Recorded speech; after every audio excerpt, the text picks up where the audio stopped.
if you're like working on tracks every evening, which I do recommend, by the way, but if you're working on it every single day, that's all you do, you take up all your free time, then literally take a week off and don't do any music, and then come back to it, and hopefully it will feel fresh and new again, and you'll be excited to make something.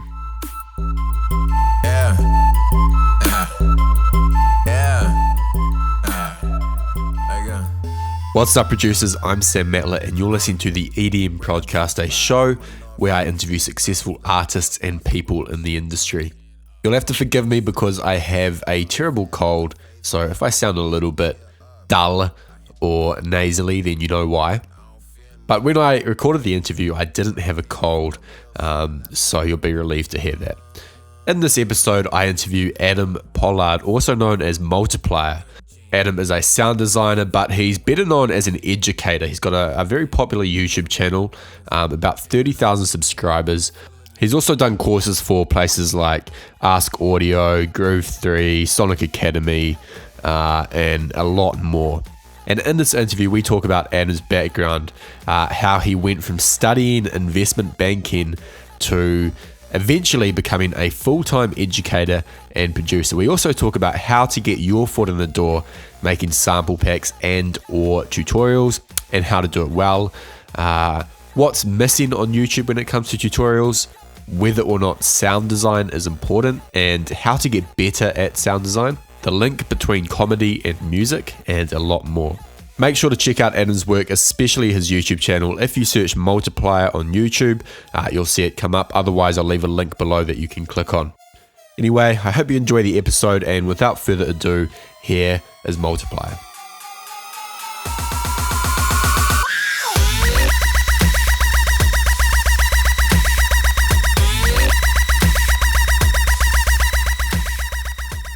Welcome back, everyone, to the EDMProd. Today I'm with Adam Pollard, better known as Multiplier. Adam, how's it going? I'm doing good. How are you? I'm doing well. Thank you very much. Now, I want to start off with your background. What got you into music? And also, what got you into making tutorials on YouTube? Because that's what I think you're known for the most. Definitely. Give us a little bit of background, how you got into all of this. Yeah, definitely. So it's a slightly strange one where I was basically at university maybe 5-6 years ago now, so 2010, all on track to do the investment banking thing, and then started listening to dubstep, and that was right when Skrillex was about to blow up. So it was the Scary Monsters and Nice Sprites EP. So right as that was about to blow up Beatport, started listening to Skrillex, and then ended up going to a Skrillex gig completely randomly by myself. It ended up being in a different country, but it turned out to be Skrillex's second ever UK show, so it was back when he was quite small. Ended up going to the Skrillex gig, had the best time ever, and then realised halfway through the gig that Skrillex is having a lot more fun than I was doing maths 6 or 7 hours a day, trying to be an investment banker. So I basically just decided that I'll continue out my degree, get it, but basically from that moment on, it was all just geared around music. So I started producing music, and then I think it was I started doing tutorials way before I should have done, like most people tend to do with releasing music, and I also released music way before I should have done, but it was before the kind of, it feels like everyone's trying to do tutorials now, so I kind of got in there a little bit early where you could have a really clickbaity title like how to sound like Skrillex or noisier, and stuff, and it was fine, people would still click it. So I got in there really early with the tutorials on YouTube. Probably in the same year still, probably only a few months after I started producing. The first tutorials were ridiculous. If you ever go back to my first few videos on the channel, they are a bit ridiculous or very ridiculous. But eventually after doing literally hundreds of those and then thousands of tutorials for other companies, I've actually got good. So it's taken quite a while to get there, but it was literally just getting in there early, trying to use it as it was a way to try and get my artist profile bigger because, especially at the time, you could just have a video how to sound like noisier, and then people will click it, even if the tutorial was useless. So you can't really do that as much now just because everyone's trying to do those clickbaity tutorials. Exactly. Yeah, no, I absolutely agree. Interesting that you were wanting to do investment banking. That's quite the big shift It's literally the exact opposite. I mean, I was all set up to do the proper conservative, like proper job thing. And then you literally just flip that right on its head. Were there any points though? Because I've talked to others who have done a similar thing, and for many of them, like there's a point where things get hard, and it's like, oh, maybe I took the wrong path. Maybe I should have done, the conservative thing. Did that ever happen to you, or was it, clear cut from the get go? I mean, it was all transitional. It wasn't like there was one moment where I realized, right, music makes sense, the proper job doesn't. It literally just got progressively more and more likely that the music thing could work out. And it did take nearly 5 years to get there. So like within the first year or so, I managed to, within the first year of producing, I managed to get my first release. So that gave me a whole bunch of confidence that the music thing could work. And then within 2 years of starting to produce, I had my first international gig where they fly you out and you play like almost like a supporting headline slot. So I had a few nice little confidence boosters along the way that gave me the confidence that it could work. But then of course, after then, you've then got to consider, right, well, I'm starting to build up a bit of a following, but how am I actually going to turn this into a job? Because actually monetizing it's a whole different thing. So yeah, and then it's probably about a year or two after that, or about a year after that, I then started to get a little bit of money coming in from sample packs, but again, not enough to live off. And then just bit by bit, you end up realizing that, oh, it could actually work. But it does certainly take a lot longer than people realize. It's like that saying, I don't know if you've heard it, I imagine you have if you follow all the business stuff, where you overestimate what you can do in a year, but underestimate what you can do in 5. I think that's a Bill Gates quote. I don't know who started it, but it sounds like something Bill Gates would do. But yeah, that saying really hasn't ever been more true than the last 5 years. And also just talking to my friends and stuff, it's I'm more and more convinced of that every day. Yeah, I absolutely agree with that. I mean, it's been similar for me about 5 years. EDMProd's been around for 3. I've been producing for 5 or 6, and it seems to be like at this point now where things are taking off, and it does take a long time. But I want to kind of dive into this because I know there are a lot of producers out there who are talented. They have the skills, and they want to, they work a job that they don't like, and they want to maybe make some sample packs, some tutorials, monetize in ways that don't involve, touring the world constantly, because that's not feasible for everyone, nor do they want to do it. Exactly. What advice would you give to those people who do have the skill or talent, but just don't know how to kind of get their foot in the door in that area? Yeah, definitely. So I think it's a really important thing to figure out, because for lots of people, I think Stephen from some Cymatics was talking about it. For a lot of people, the only way you make music in music is by touring, but that's really not the case. I mean, for me personally, if I was to earn exactly the same as I would touring as I do right now making videos, I would still prefer to make videos. So I think for some people, touring just isn't even the thing they want to do. So as soon as you kind of put that to the side and think about the other ways to kind of monetize your music and make a living doing what you like to do, you've got to get creative. I mean, there are lots of ways you can do it. So like for me, it's sample packs, YouTube videos, and most of it's maybe 60-70% is making courses for other big websites. And then also videos for like Output Sounds and Loopmasters and stuff like that. So just lots of video-y sort of things. But you've really got to get creative and think about where can you add value in the industry. Like for me, I got into sample packs at a time when you didn't have to be that good at making sample packs to get your foot in the door, because I kind of saw the opportunity a bit early. So I got a little bit of experience when my ability was okay, but maybe not amazing. And then after that experience, I actually got good.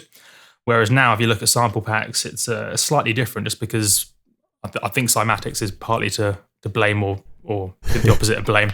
But everyone's trying to make a load of money off sample packs. I think after Cymatics, that's what it feels like. So, I mean, you certainly can do it. I agree with that. Yeah. Yeah, I mean, you certainly can do it, but it's a lot more difficult than it used to be. The really good thing about it, though, is it is entirely meritocratic compared to, say, making music and releasing on Mousetrap or whatever, where to some extent you do have to find the right people.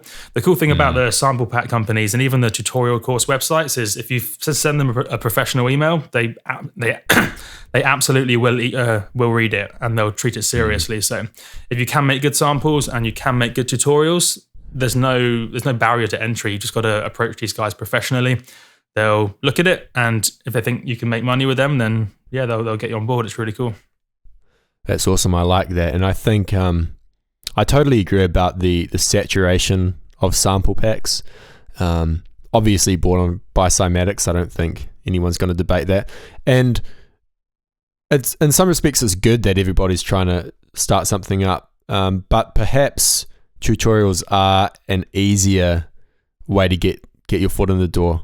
Because I know with YouTube, for example, like, and I'm sure you've noticed this, that some of your videos just get a ton of views. Like they hit that point of critical mass and they just keep going because they're good normally. Yeah.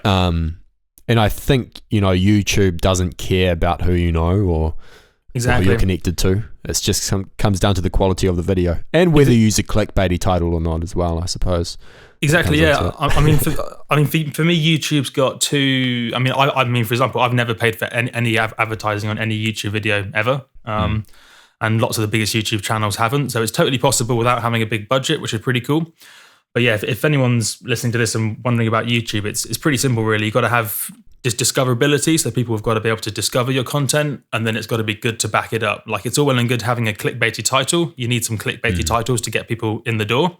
But then if your content's no good, then they're not going to subscribe. They're not going to check out your channel. So I have this weird thing on my channel where my almost like my best rated videos have some of the lowest view counts. But then the more clickbaity videos have the worst ratings. If you look at it, say, as a percentage of thumbs up and thumbs down. So I have to constantly strike this balance of trying to attract new people with clickbaity titles like 7 Things I Hate About Ableton. But then also have enough good content in that video to get people excited to check out my more proper videos. So it's a bit of a balancing act, because if you have pure clickbait, you don't really have anything to offer the viewers, and then you don't really have any value anyway. So it's definitely a weird sort of game you have to play with the clickbait versus good content. Yeah, no, I totally feel you there. Kind of a 2-part question. The first is, a lot of your videos, I mean, there are a lot of tutorial channels out there, and a lot of them are good, but I feel like a lot of them also just rehash content, ideas that have been around for a long time. And so someone watches a tutorial and then they kind of just make the same one. Yeah. But a lot of your videos are unique, like I watched one the other day on, I think it was something to do with swing, like non-destructive quantization. Oh yeah, that was it. Yeah, and I've been using Ableton for a long time, and I didn't know about that. How do you come up with ideas for tutorials? Do they just come to you?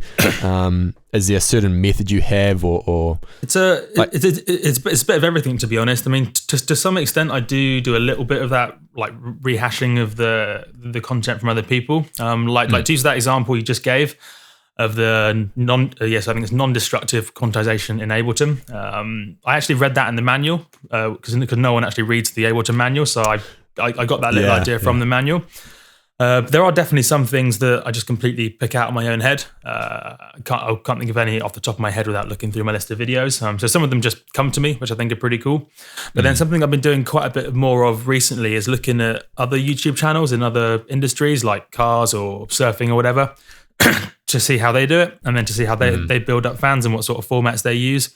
And then I've been trying to incorporate some of that into my videos as well, because strangely, I've only just started watching YouTube about 3 or 4 months ago, which sounds a bit weird, but I would pretty much never look at any YouTube videos almost ever until 3 or 4 months ago. And now I've started to get into it a little bit more. And yes, I've just been looking at other industries just to figure out their formats, because it's still quite a new thing. Although some of us may look like, I mean, if you look at Seamless, he's got like 100,000 subscribers or whatever. So he seems pretty established, but in the grand scheme of things, music production channels are still quite small. Like if you compare it to, say, the car vloggers and stuff on YouTube, we're like a fraction of the size of those guys. I mean, those guys have like 300,000 to 700,000 subscribers, some of them. So, I mean, that's the sort of level music could get to. There's absolutely no reason why it couldn't.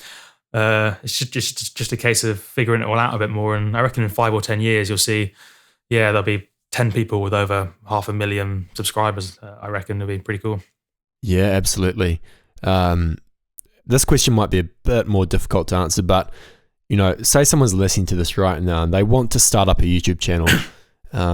What what do you think is missing in the world of YouTube when it comes to production tutorials? I definitely think it's, I mean, you can probably tell if you watch my videos, the big thing is having for me personally, is trying to have a personality behind it. Like, have you seen Top Gear, the British Top Gear by any chance? Do you know? Yeah, of course. When it was good, not the new one. New one, yeah, exactly. so something I've been trying to work out is, and I think I figured it out, is why the original Top Gear, why those three presenters were so good compared to the new ones. Because I mean, the original British Top Gear is like a whole crazy thing. It's like the most watched non-factual, or the most watched factual entertainment show, whatever sort of weird category it falls under.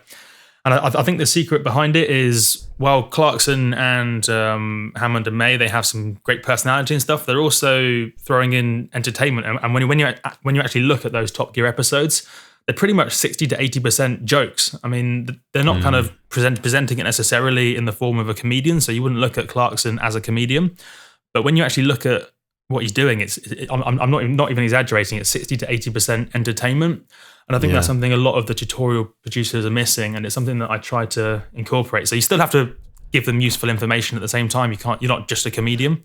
Of course. If you can present it in an entertaining way, then I think that's a secret. And I heard another example of that recently as well, where if you think back to your favorite teacher at school, your favorite teacher at school wasn't just the one who told you all the correct information and got you to pass exams. It was the one who told you all the correct information and got you to pass exams, but also did it in an entertaining, personable sort of way. So I think it's something that most people are missing, to be honest, and it's the thing that I've been doubling down on in terms of building up my channel. Yeah, I would agree with that. However, like I come across not a lot of people, but some people, and perhaps this is just because they're cynical, but they say that they hate it when there's like a 1 or 2 minute intro on a YouTube tutorial. Like, I think it's stupid. Like, I enjoy, you know, kind of knowing who's behind the tutorial, but there do seem to be quite a few people out there who, I don't know if you've experienced it, but who say, just get to it, like, show me the sound, you know, blah, blah, blah. It's something I've been thinking quite a lot about, and my conclusion is, may sound a bit simple, but there's every type of viewer. So there are some types of viewers that will happily watch deadmau5 for 7 or 8 hours live streaming, just making music, not even talking. And I used to be that person when I had 7 or 8 hours free, which doesn't really happen anymore. But there are literally people who just want to watch someone do something, and they want to hang out in the room with that person. And there are some people, if I could produce 7 hours of content a day, probably wouldn't be 10,000, but there'd be at least 100 people who would watch me for 7 hours a day, because they're the people who like that. The flip side is there are some people who literally just go to YouTube to get the information. That they don't want to be entertained for half an hour or for 10 minutes. They just want to get in, get out in 2 to 4, 7 minutes even. And for those people, even having 40 seconds of introduction is too long. So there's no pleasing everyone. I think what I'm going to do in the future, something I've been leaning towards now, is just mixing up the variety of videos. So I'm going to do some shorter ones, some medium length ones, and then also some longer form ones as well. But it's I think the key thing is understanding there is every type of listener. I think what some people, certainly the older people, don't realize is some people watch YouTube as TV. Like, there's a whole generation of kids growing up that don't watch TV, like how like even my generation, I'm only 25, watch TV. So for those people who literally just, that they get home from school or they have a free Saturday, they turn on YouTube and just flick through channels. For them, watching a half an hour video of someone is no big deal. It's just like watching a TV show. Yeah, that makes a lot of sense. And I suppose, you know, if you try to cater for everyone, you cater for no one. Exactly. Yeah. Like if you try to, what's the saying? It's something like the only way you can, probably ruining the phrase, but the only way you'll definitely fail is if you try to please everybody. Mm-hmm. Yeah, that's the one. There's probably some really like pithy way of saying that, but yeah. No, I want to talk about sound design. And specifically the role it plays in music production, because I mean, there's this ongoing debate, you know, between whether sound design, whether you should use presets or you shouldn't, or because presets are cheating. Some people argue that sound design is pointless when there are so many presets that exist. I mean, what's your thoughts on sound design in general? How important do you think it is?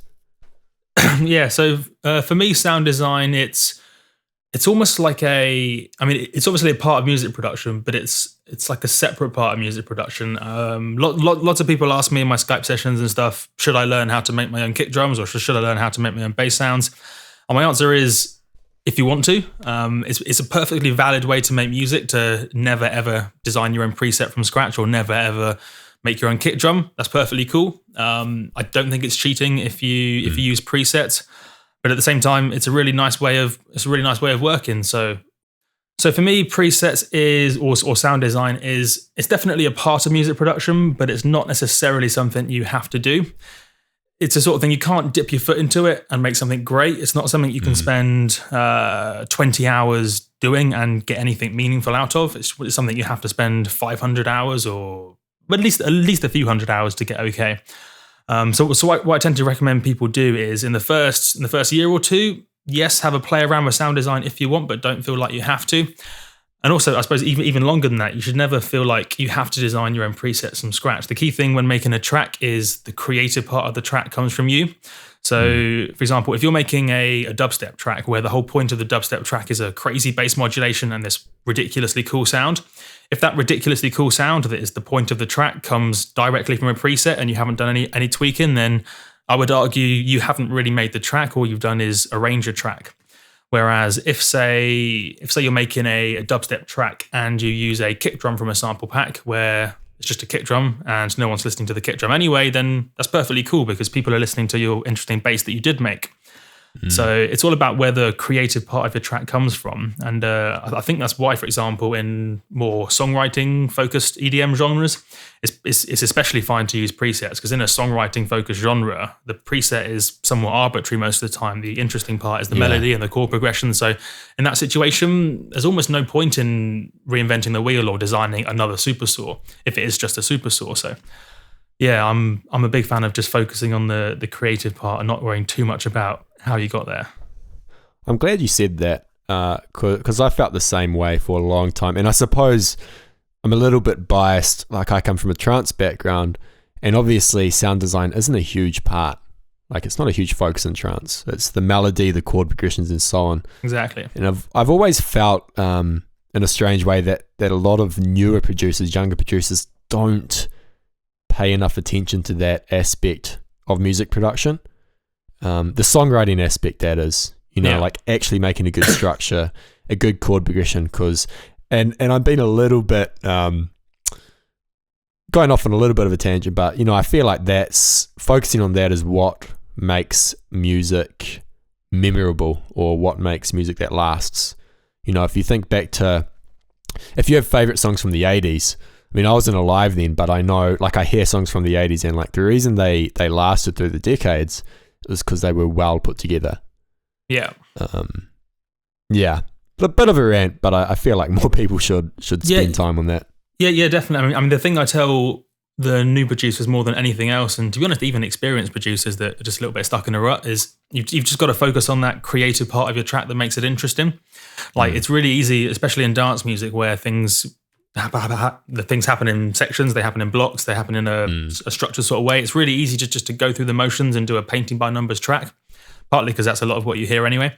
I think it's really, really important people focus on just having either an interesting or an exciting bit of music. And then if you have an interesting or an exciting bit of music, then everything else is just details that obviously, if you can do the details, that's great, but you should always start off with having a track that has a purpose. Yeah, absolutely. Going back to sound design just quickly, if someone's listening to this and they haven't really played around with sound design, maybe they've played around with a few synths, but they don't know much about it. What would you recommend for people wanting to learn sound design or synthesis? Yeah, definitely. So the first thing to do is you have to understand a few of the basic concepts, such as voicing, so unison, LFOs, ADSR, envelopes, LFOs, just literally all those little words and stuff you see. If you just literally load up a synthesizer, Zero, Massive, FM8, whatever, you need to have a loose understanding of what some of the words mean. Otherwise, you're just going to be completely lost and not know what's going on. So I personally recommend either reading the manual. I mean, that's how I learned the fundamental concepts, or just looking at some good video courses on it. I'm sure there's some on YouTube or the paid websites. So first of all, learn what some of the concepts are so you can understand what you're working with. And then you should watch at least a few videos to see how people make the standard sounds using those concepts, stuff like a standard sort of plucky sound or a super saw or a dubstep wobble bass, whatever you want to call it. So you should, learn the fundamental concepts, then see how people use those fundamental concepts to make the basic sounds. And then once you can then understand how those basic sounds are made, you can start experimenting. I mean, some people recommend just experiment, but for me personally, I think that experimentation works a lot better once you have at least a loose understanding of the fundamentals. Otherwise, you're just twisting things and not knowing what's happening, and you end up not even hearing things in the right way. One of the nice things about learning the fundamentals properly and understanding what a filter is and understanding different types of harmonics and how unison works is you end up critically listening to sounds in a way that you don't necessarily listen to sounds if you just purely experiment. If you just purely experiment, you'll just oh, there's some sort of siren outside. If you just purely experiment, and then yes, you can get some cool sounds, but you're not really hearing those sounds in the right way necessarily, which can sometimes work out. But I personally think it's best to at least have a good understanding of the basics. Yeah, I agree with that. I mean, it's easy to go into something with the mindset of like pure trial and error, but I think you waste a lot of time. Yeah. If you have at least some sort of roadmap or guidelines, it speeds things up a lot. Yeah, definitely. I mean, for me, it's stuff like, the main fundamental concept I tend to tell most people about when they first start designing sounds is when you're first designing a sound in literally any synth, it could be analog, digital, FM, additives or subtractive, serum, whatever, is the main thing you do is you modulate the cutoff of a filter. That is the most fundamental thing you do. So and it literally doesn't matter what synth you're using. So once you start off with that, then it gives you at least something to work with that's constructive. If you're just playing around in an experimental way and you don't even know what a cutoff of a filter is, then you're probably going to be like messing about with the resonance, but that's not going to be doing anything. Then you're going to be playing around with phase, and then again that might do something, but it probably won't, and you end up just wasting a lot of time not really doing anything. Yeah, absolutely. You made a video called The 5 Business Books You Must Read as a Music Producer / DJ. I can't remember what they are. I did watch a video, but I've got a terrible memory. So for those who haven't seen it, what were the books, if you can remember them, and why do you think producers should read such books? Yeah, definitely. The books are, let's see if I can even remember the order. The first one is called... it's called Trust Me, I'm Lying. I can't remember I think the guy who wrote, Brian Holiday, that was it, yeah. Called Trust Me, I'm Lying. It's basically a way of understanding how media works, which the actual context of the book is for blogs and I think more specifically tech blogs and stuff. But the exact same thing applies to music blogs. So it's almost like a how-to for manipulating the media industry. So if you read this book, it will open your eyes in terms of how the media works in general, but it also basically tell you step by step exactly how to manipulate or work your way through the music blogs. So, or the YouTube networks, whatever sort of music outlet you're looking at. So if you're struggling to promote your music, which tends to be most people's main problem, which is why I recommended it first. Yeah, check out that book. It's called Trust Me, I'm Lying by Brian Holiday, who's a pretty well-known marketeer. It's really cool. And then I think I did 2. What was next? I did 2 of the business classics. So there was Rich Dad Poor Dad and another of the classics. 4 Hour Work Week, I think. Which those books, I mean, I wouldn't do a review now because they're like industry standard things. So Rich Dad Poor Dad and then 4 Hour Work Week, they're definitely worth checking out at some stage in your life. And then I did, and then there was one called Profit First from Mike something or other, which is basically a way of managing your money, which is something that you don't necessarily need to look at if you're a 16-year-old producer, but if you're starting to get to the stage where you're earning a little bit of money from music, I would recommend reading it early. It's a way of making sure that for all your money coming in, you have it allocated such that you'll never run out of money for anything, which is especially important because what happened to me, and I'm sure happens to everyone when they first go self-employed, especially in music, is you first start earning a little bit of money and then it comes to time to do your taxes and then suddenly you have this ridiculously huge tax bill. And you go from feeling like, oh, cool, I have loads of money to, I don't have much money at all of a sudden. Yeah. Or if you're more unlucky, you go from having a little bit of money through to having less than no money and no way of paying for it, which luckily never happened to me, but has happened to some people before. So I recommend, although it's not the coolest thing to talk about in the world of music and stuff, it's something, especially if you're looking to take this full time, you need to have an understanding of your financials. So yeah, it's definitely worth checking out this book called Profit First from Mike something or other.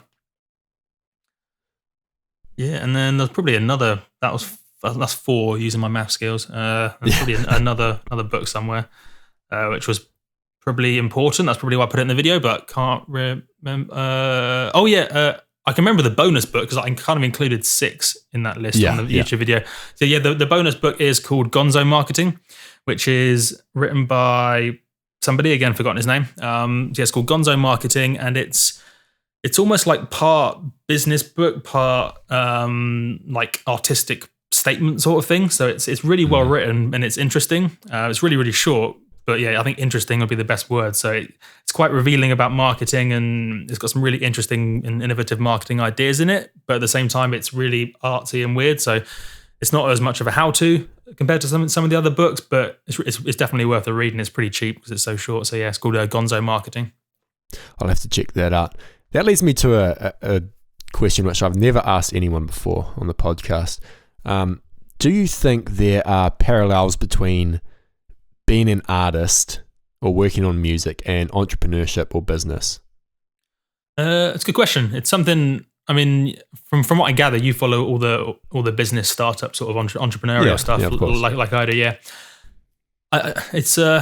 there's certainly lots of parallels. I think the biggest parallel between music and another industry is the music industry and the comedy industry, which I personally I find really interesting, but I don't see many other people talking about. There's definitely going to be some parallels between the entrepreneurship. I'd say it's talk about the comedy for a moment, because I'm super curious. Oh, cool. Yeah, definitely. So, what's the best way to start? So, you know how in music, for example, you have lots of different ways to make music, but not make music, to make money, but everyone always focuses on the main one, just like being a DJ, touring, etc. Literally, you've got exactly the same like standard approach in comedy. So the typical way, if you want to be a stand-up comedian, is, at least in the UK, you work the club circuit, and then you go through the motions. You go on this show, you go on that show. It's almost like a laid out structure, a way to work your way up through the comedy ranks. And just like you have work in the DJ clubs, you have work in the comedy clubs. So it's all exactly the same, but then there's also all these like side things you can do in comedy, just like music. So in the case of music, you have making sample packs, teaching people, doing tutorial videos, all that sort of stuff. In comedy, you have writing on people's shows. You have lots of guest writing work. You can also do YouTube. So when you start to dig into it, it's almost like exactly the same industry, just instead of making music, you're basically making comedy, you're making jokes. And even down to the creative process is exactly the same. Like the way comedians talk about trying to construct a set is exactly like I hear musicians talk about trying to write an album. So the way they talk about how they write, in terms of, do you just sit down for 2 hours every day in a routine, or do you just write when you're inspired? It's all exactly the same. So I'm a big fan of watching interviews with comedians for that reason, because it's like a nice way to get a take on the creative process. But at the same time, it's not all music, which I think is pretty interesting. And the comedians have exactly the same struggles in terms of making money. So it's even if you look down the business and financial and all that sort of route, comedy is exactly the same as music. So I find it really interesting to see interviews with those guys. Yeah, that's fascinating. I'll have to look more into that. I mean, I've always found strong parallels between writing and music, and maybe that's because I spend a lot of time writing, but it's like, you know, an author will start their book with what they call a shitty first draft, and then, you know, clean it up and edit it. And I kind of look at that and I go, yeah, I mean, that's how a lot of people make music.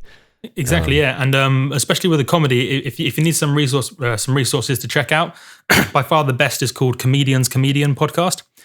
It's literally in the same way that, if you've heard of, say, like Pensada's Place or even this podcast, it's all about asking artists about all the different aspects of what they do, from the creative through to the business. The Comedian podcast does exactly the same with all the comedians, and it's completely free, of course. So it's worth checking that out if you need some interviews on comedians. Yeah, fantastic. I'll definitely look into that. What's the biggest challenge you've faced so far in your career, either as an artist or educator? Cool. It's something that no one's ever asked before, but I have actually thought about it because I heard a similar question elsewhere in a completely different context. But yeah, it may sound a bit strange. If I was to sum up my answer in a somewhat half joking way, I'd say realizing I'm probably not as good at making music as Skrillex is, which kind of sounds a bit like I'm joking because I always tend to joke about Skrillex. But in all seriousness, when I first started producing, for whatever reason, probably some megalomaniacal complex or something, I thought that I could just, within 6 months, make an EP, it would blow up, I'd start touring the world, which kind of may sound a bit crazy, but I'm sure I'm not the first person to have ever thought the that. same thing. And then the more when I started producing, the more I realized, I'm probably not going to be able to do that in 6 months. It's all right, I'll give myself a year. And then I realized I'm getting better, but it's still not going to happen in a year's time. So I think the important thing is realizing expectations and stuff. Just like how I was saying, you tend to overestimate what you can do in a year, but underestimate what you can do in 5. like most people say, I've heard literally 5 or 6 people say this, and it's what I initially said. If I haven't done this in a year's time, I'm stopping, or I give myself a year to turn this into a full-time thing, or I want to release on Owsler in a year. It's quite easy to set that year as an expectation because it's just an arbitrary amount of time, but it's not necessarily always the correct one. I mean, I'm a huge fan of shooting for the moon and then you end up a bit closer, sort of thing. And that's certainly how I've got to where I am. But at the same time, you do have to try and manage those expectations, otherwise you're going to go a bit crazy, which is always a really difficult one. But it's something that I've been trying to think about more and trying to work out a quite a logical way to set expectations, because you obviously want to set them really, really high, but at the same time, you don't want to set an unrealistic expectation. Like if you've been producing 6 months, it's probably unrealistic to expect to release on Mousetrap in 6 months' time. I mean, it's maybe possible, but it's not really realistic. And then you could always argue, unless you've been doing it a few years, that any success you have is not a function of you; it's just a function of the circumstances anyway. I mean, if you look at say like Martin Garrix, I mean, he's definitely a much better music producer than I am. But at the same time, he also had a lot more help than I did. So that's the reason he got to where he is. So it's kind of like although Martin Garrix is amazing and everything, and he can certainly claim a good percentage of his success as his own doing, there's always going to be quite a big percentage of Martin Garrix's success that is the doing of, was it Spinning or whoever pushes him? I don't really know how his business works. Yes. So it's I was talking to someone about expectations, got distracted by Martin Garrix. Typical, but I think the biggest challenge I had was setting expectations, because I genuinely, and I'm sure lots of other people have as well, thought that within a year I could turn it into a full-time thing, and that turned out not to be true. But saying that, it only took 4 years, which in the grand scheme of things, it isn't that long. I mean, it may sound quite a long time if you just start. The thought of having to do something for 4 years could be quite long, but in the grand scheme of things, 4 to 5 years isn't too bad. No, not at all. It's interesting actually, because I've been thinking about that as well. There seems to be a dichotomy between being patient and like I'm sure you know that there are benefits to having short deadlines and like imposing ridiculously hard projects on yourself, or things to do, like, finish this in a week. And that's a good thing to do, but at the same time, like, you do have to be patient, and that's really hard to juggle. At least in my experience. Yeah, it's almost like you have to set yourself, use Parkinson's law or whatever it is, to set yourself really, really short targets the whole time. So you're working really hard and you're always trying to strive for the best things, but at the same time understanding the bigger picture, like at some sort of like meta level that, you've almost got to like look at it at two different levels, like the micro and the macro level, to figure out where you're going. But at the same time, I don't want to give anyone the wrong idea. You do have to set yourself crazy high expectations the whole time, and there's no reason why you shouldn't set the goal of 100,000 plays on SoundCloud as a goal. You may not get there, or you may get there. So you do have to set that goal, but then also understand that it may not happen in the long term.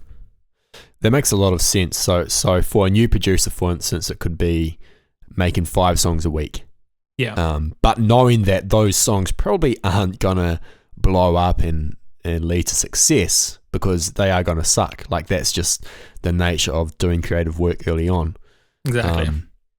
But doing that hard thing consistently. I mean, I feel like if someone produced 5 songs a week, for 6 months, they would be ahead of most people I know who've been producing for like 2 years. Absolutely. Like if I've listened to most of the Pensado's place interviews with the hip hop producers, like all the hip hop beats producers, and the really common thing that I see from the guys who produce the beats for hip hop tracks or whatever you call hip hop stuff. Not really into the scene. The big thing that they do is they just produce an awful lot of beats, like more so than tracks for EDM producers. Like EDM producers may do a track a week if they're quite productive, or a few tracks a week if they're really productive.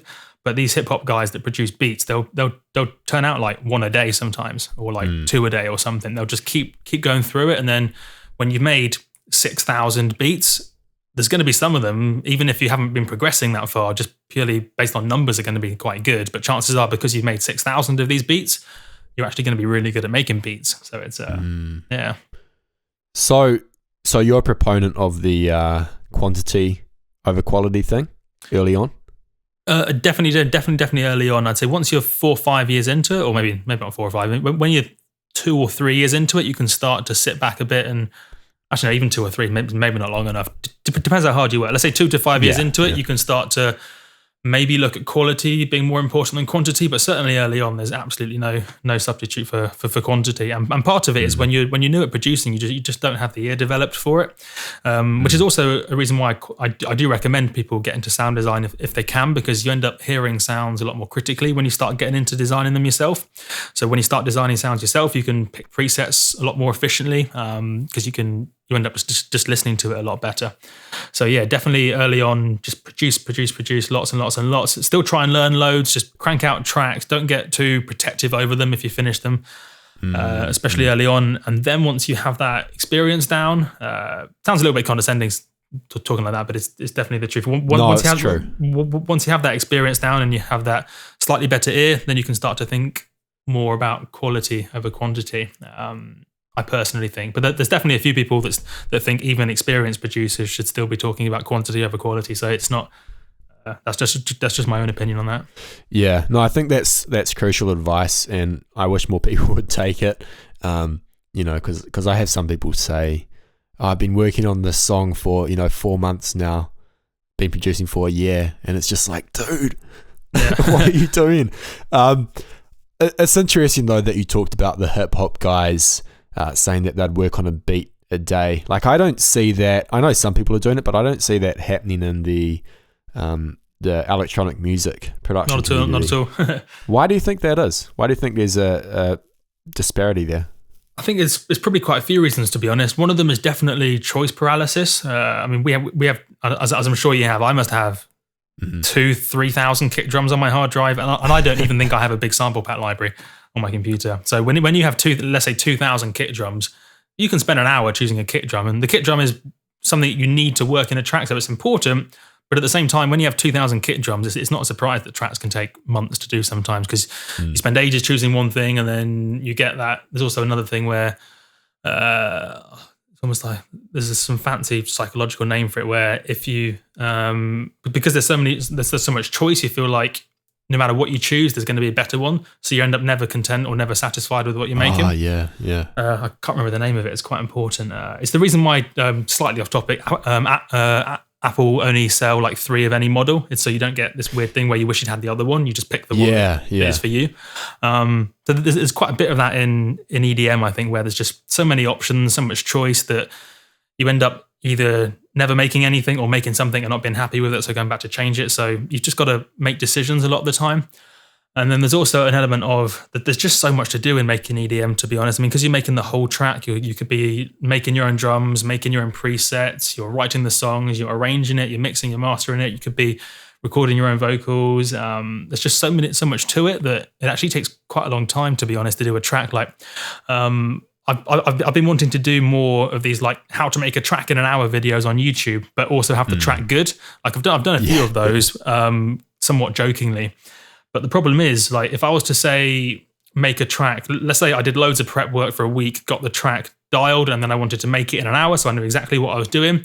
I genuinely couldn't do enough clicking in an hour with no talking to make a track. If you just go through the motions of dragging this out, setting the fade there, adjusting the level there, doing this, doing that.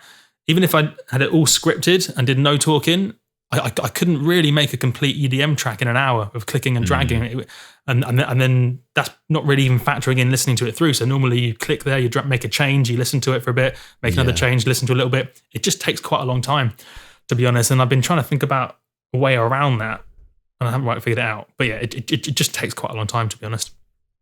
It's a good explanation. So music production, especially EDM, has become like really popular over the last 10 years. Yeah. And, you know, there are a lot of people wanting to make it. I was talking to someone, I was in a taxi the other day, and you know, the guy asked me what I did for a job, and I was like, I run this website and I teach people music production. And he said, you know, what's that? And so I had to explain it. But what I said to him was like, you know how, like when I was a kid, when I was 13, I wanted to play guitar.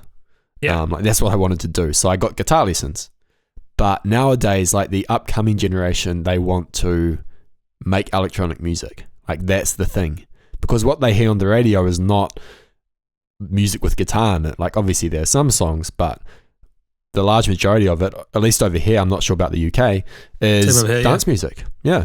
Definitely. And so there's a lot of people wanting to get into this. So my question is, what 3 pieces of advice would you give to those people, those new producers? Definitely.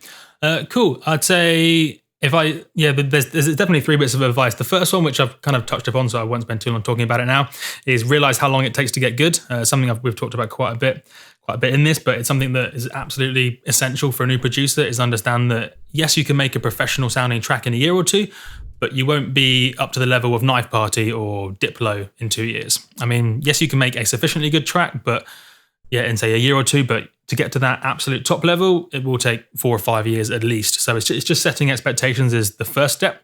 But we talked quite a bit about that. The next bit of advice I have is going to be, what's the best way of putting it? Almost like you want to produce a novel genre, or a genre that is, well, I suppose it depends. If your main goal in the first year or 2 is getting people listening to your music, then you have to produce in a quirky, interesting, trendy genre.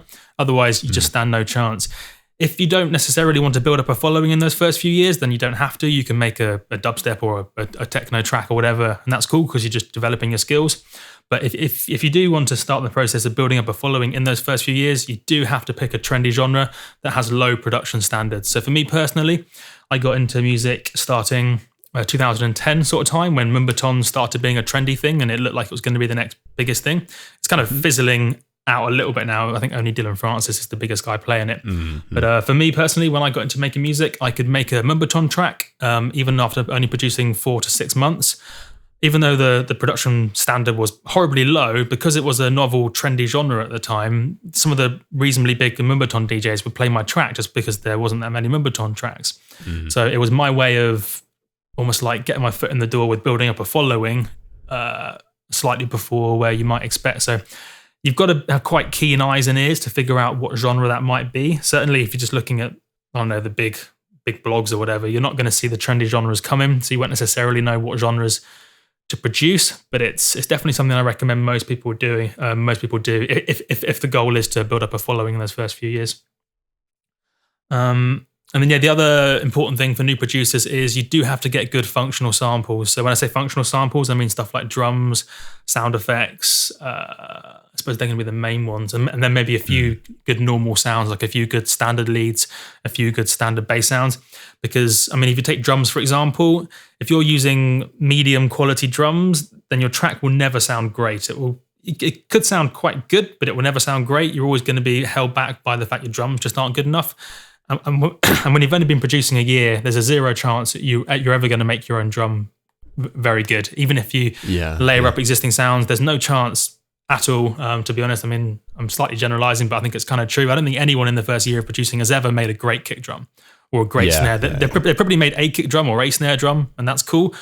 But for the sake of a functional sound that isn't the creative point of interest in the track, I recommend just get amazing samples, get kick drums, get snares, get hi-hats that sound good. They'll definitely work in the club, the car, laptops, everywhere. Just stick them in your track, don't process them, and then get on with the actual music writing part of the track.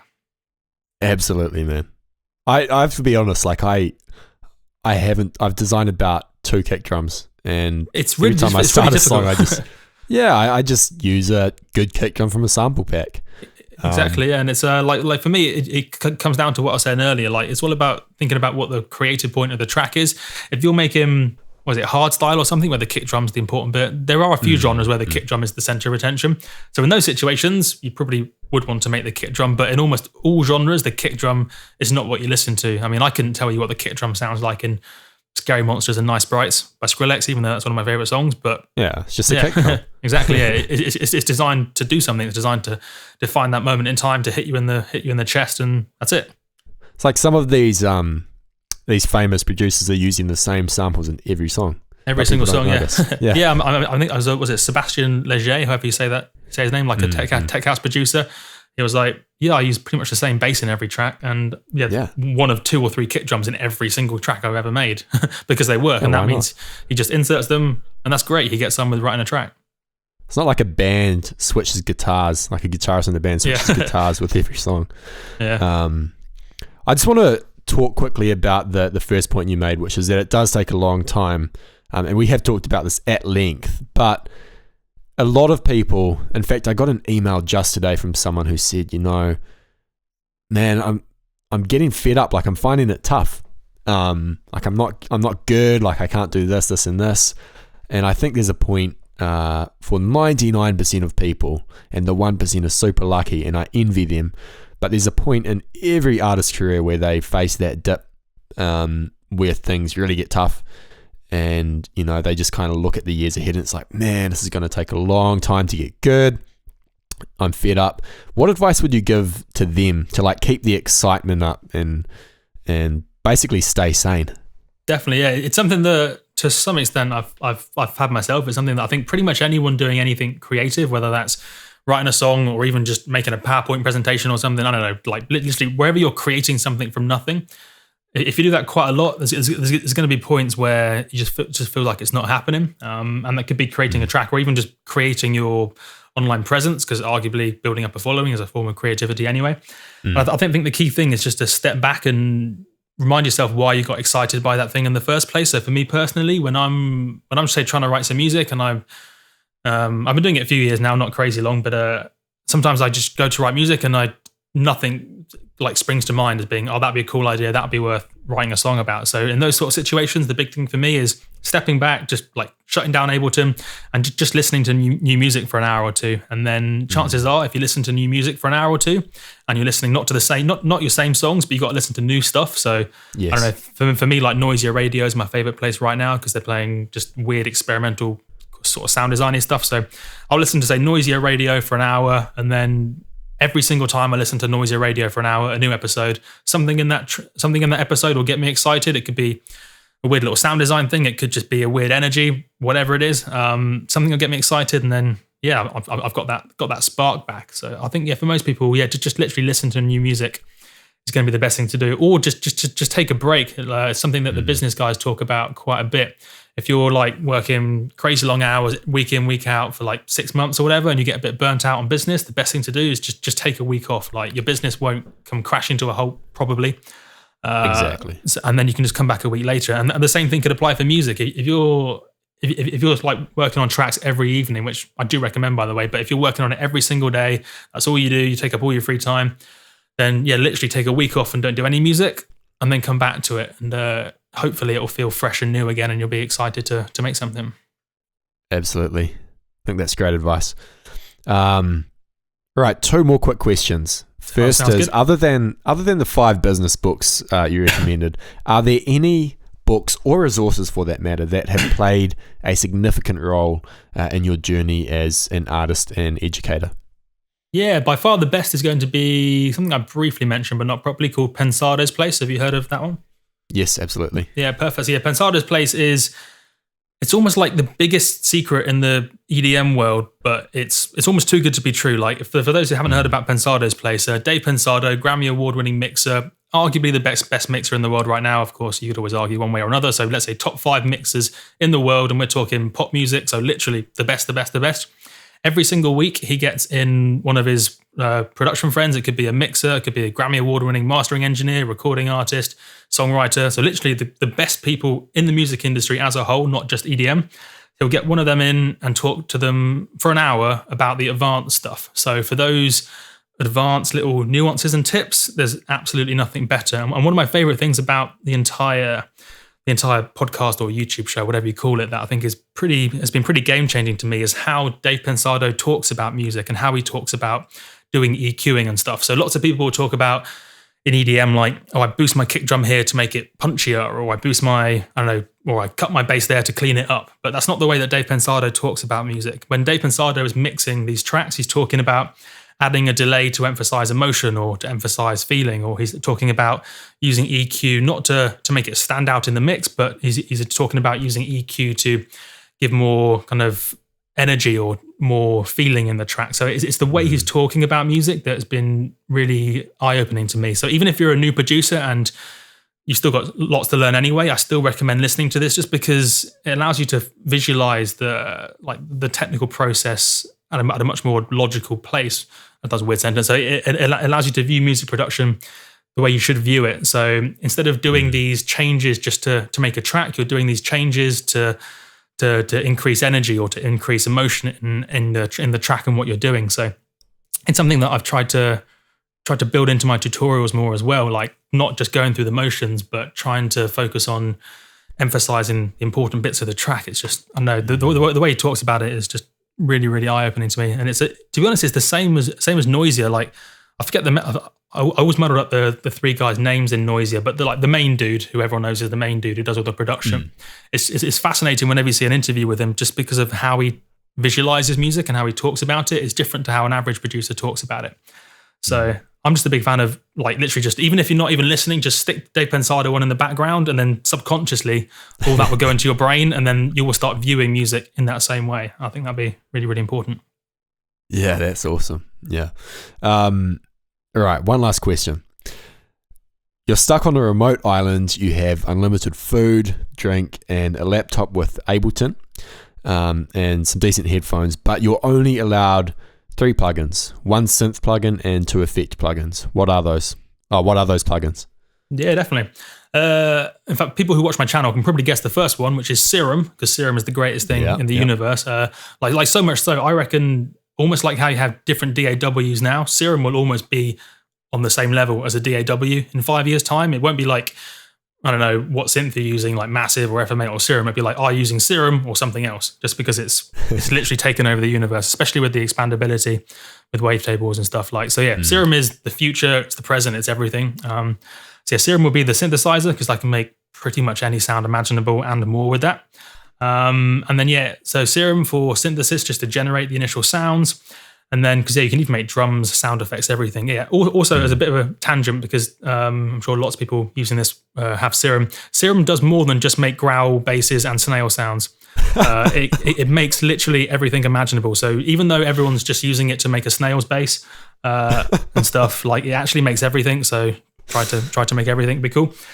And then in terms of plugins, 2 quite not necessarily the most exciting plugins, but just super functional. Got Isotope Trash 2. Because that will do all your distortion, not only normal distortion, but interesting distortion, which is a big part of lots of bass music, drum and bass, dubstep, electro, all that kind of stuff. So Trash 2's got your distortion covered. And then also Trash 2 has loads of interesting filters built into it with a LFO and LFO modulation, envelope modulation. So you can do interesting filtering with Trash 2 as well. It also has convolution reverb built into it. So you can do all your interesting stereo reverby sort of stuff with the reverb component, and it has a good delay in it. So that's kind of an all-in-one sort of situation. The Trash 2 delay is really cool because you can distort each delay instance. So you get like really cool like delay tails happening. So have a play around with that. And then, the last one would be a super functional one called Isotope Ozone 7, and then the advanced one might as well. Just because it does all the technical stuff you need, whether it's cleaning up a sound or it could be compression, EQ, adding a bit of tape saturation, whatever it is, limiting, mastering, just all your technical dynamics, EQ, saturation-y sort of stuff. Ozone 7. That's a pretty smart answer, because that's like 7 plugins in one. Exactly, yeah. I mean, it's even got your your vintagey stuff if you like vintage things for doing. In fact, the vintage compressor is pretty cool. Not that I tend to do much compression. That's a whole topic for another day. But the vintage compressor has some really cool smeary, phasey stuff happening when you use it. So yeah, it's worth playing around with that. Absolutely. Awesome. Well, thanks heaps for coming on, Adam. No worries. Really good interview. And finally, where can people find you online? On the internet. So yeah, if you literally just Google, like, I don't know, multiplier YouTube, I should hopefully appear. I mean, if you just Google multiplier, then a Wikipedia page about an economics principle appears. So don't do that. So yeah, literally just go on. Yeah, YouTube's the hub of everything. I do post on Facebook. So yeah, follow me on Facebook. But yeah, to be honest, everything's all around the YouTube now for me. So yeah, subscribe to me on YouTube if you like subscribing to stuff. And yeah, that'll be the best place to find me. Awesome.